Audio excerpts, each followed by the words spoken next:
While the cessation of Israeli attacks on Gaza has become a global demand, America is trying to gather more elements to continue the war in Gaza. The recent trip of the U.S. Defense Minister to Israel and West Asia can be analyzed in this regard. In a press conference in Tel Aviv, the head of the Pentagon announced the formation of a coalition consisting of England, France, Italy, Spain, Norway, the Netherlands, Canada, Bahrain and Seychelles to counter the operations of the Yemeni army in the Red Sea. The members of this coalition will cooperate either in terms of patrolling or providing intelligence. However, America is trying to impose more costs of this coalition on its Arab allies in West Asia. The purpose of Lloyd Austin's trip to Manama was to get Bahrain's agreement to establish the center of the coalition against Yemen in Bahrain and also to provide a significant part of the related expenses through this country.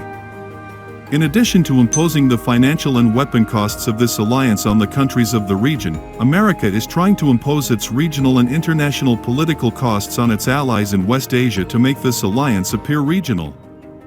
Except for Bahrain, the names of other Arab countries of the region are not seen in this coalition. Previously, America had named countries like Saudi Arabia, Jordan, UAE, Qatar, Egypt and even China to join the naval coalition against Yemen. These countries have refused to join the pro-Israel coalition.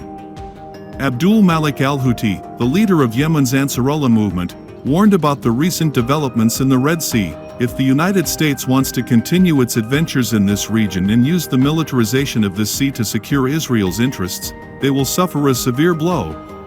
By giving a like and subscribing the channel, you are helping an independent analytical media to continue its journey.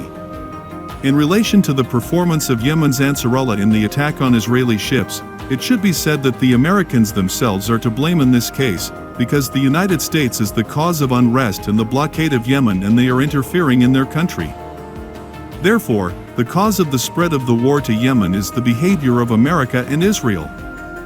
On the other hand, Ansarullah of Yemen entered this war to defend their brothers and sisters in Palestine.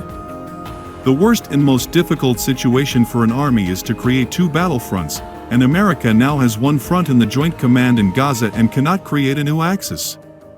Yemen's Ansarullah has carried out attacks on ships that transport various cargoes to the occupied territories in recent days, and while condemning the crimes of the Israeli military in brutally killing the defenseless people of Gaza, it has warned the occupiers until they stop killing people.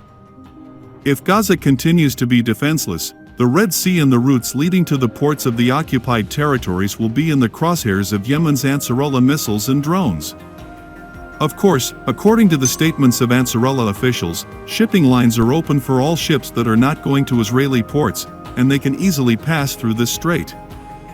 Considering that the 9-year war and the bombings of the coalition of Arab countries led by Saudi Arabia and the United Arab Emirates and accompanied by the United States, France, Britain and several other countries could not remove the Houthis from the political and military scene of Yemen, therefore, considering the history of the war in Yemen, it is unlikely that this new coalition will be able to remove the threat of Yemen's Houthis, known as the Ansarullah Group, from the shipping of Israel.